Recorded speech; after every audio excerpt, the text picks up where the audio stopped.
Bonjour tout le monde, heureux de vous retrouver, je vais bien mieux qu'Atrika ça, voilà. Et aujourd'hui c'est deux Netflix, oui, des fois je fais le Netflix de la semaine, mais là c'est mieux, on en a deux, donc les deux Netflix de la semaine. Et en ce moment sur les plateformes c'est un peu la tristesse absolue, il n'y a que dalle, ou alors des trucs très très mauvais, hein. Et donc souvent il ressort des vieux blockbusters. Moi je me suis tapé plein de vieux films. Je suis pas sûr d'être content de les avoir vus parce que taper l'expert avec Stallone, l'associé du diable, ce genre de truc. Enfin bref, je m'égare.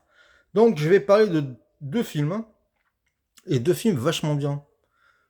Pas parfait, mais vachement bien quand même. Alors le premier c'est Night Always Comes. Alors excusez, je m'excuse toujours de mon accent anglais de merde, hein, faut être honnête. Je suis du sud et puis j'ai arrêté l'école très tôt, donc l'anglais ça m'est passé à travers.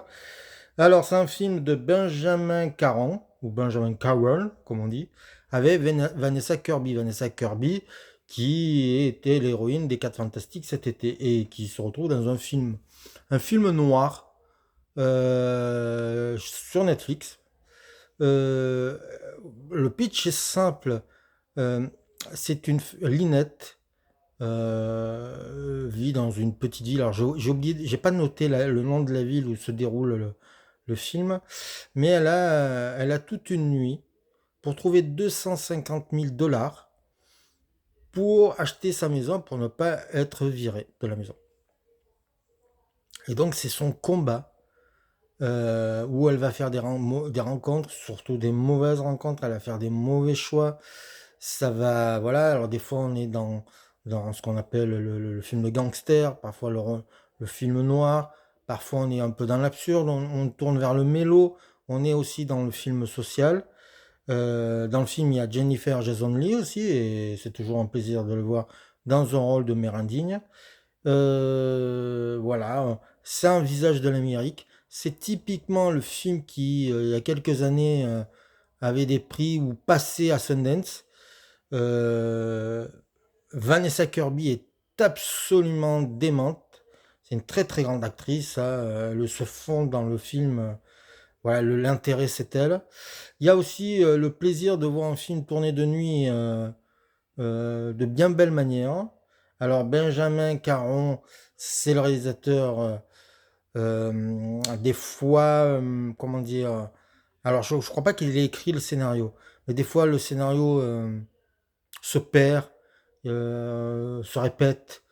Je pense que le film a 20 minutes de trop. Et s'il avait eu ces 20 minutes de moins, ça aurait donné un très très très bon film. Les Américains actuellement veulent toujours faire long, et là c'est un peu trop long, me semble-t-il. Mais vraiment, c'est pas un film à voir l'été, c'est étonnant, bon, c'est pas un film d'été, c'est vraiment un film glauque, un film noir. Mais bon, ça a essayé. Et le deuxième film, c'est un film d'animation. C'est un film que Sony a eu peur de sortir. Et ils ont vendu ça à Netflix. Ça s'appelle Quick et c'est de Jendi Tartakovsky. Alors Jendi Tartakovsky, c'est le créateur des hôtels Transylvania et il a surtout été remarqué par une série qui s'appelait Primal que j'ai pas vue mais qui paraît était formidable, assez folle. Il y a eu 2 saisons et c'est un type qui fait de l'animation, mais vous savez de l'animation comme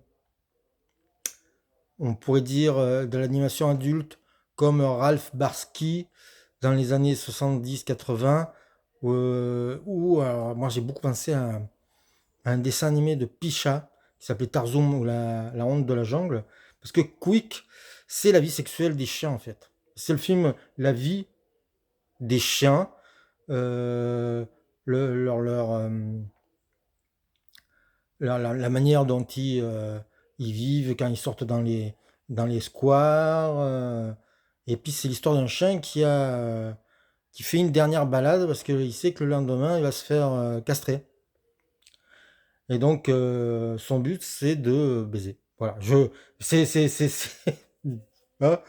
Voilà, je vais pas faire, je vais pas rentrer dans l'histoire, mais en tout cas, c'est d'une drôlerie. Mais longtemps, j'avais pas très drôle. Alors, c'est pas pour moi, il faut pas du tout le montrer aux enfants. C'est c'est costaud, hein. On est dans le transgressif, dans le gros mot, mais aussi dans l'humour pipi, caca et cul. Et ça donne un film, ouais, très très bon. L'animation est rigolote et c'est plein d'idées, c'est très créatif. Ça dure 1h30, on ne voit pas le temps passer. C'est ce que j'ai vu de plus drôle depuis très très longtemps. Et donc, ouais, Quick, à voir absolument. Ça, j'ai oublié le nom anglais parce que il est aussi très bon, mais bon, c'est pas grave. Mais donc voilà, là en ce moment, vous avez deux bons films à voir sur Netflix. Il y en a un qui est sorti vendredi, donc c'est Night Always Comes de Benjamin Caron. Et l'autre, c'est Quick, qui est sorti mercredi, de Glendy Tartakovsky. Voilà, à voir absolument, voilà, mais pas avec les enfants. Les deux, de toute façon, ne sont pas du tout grand public.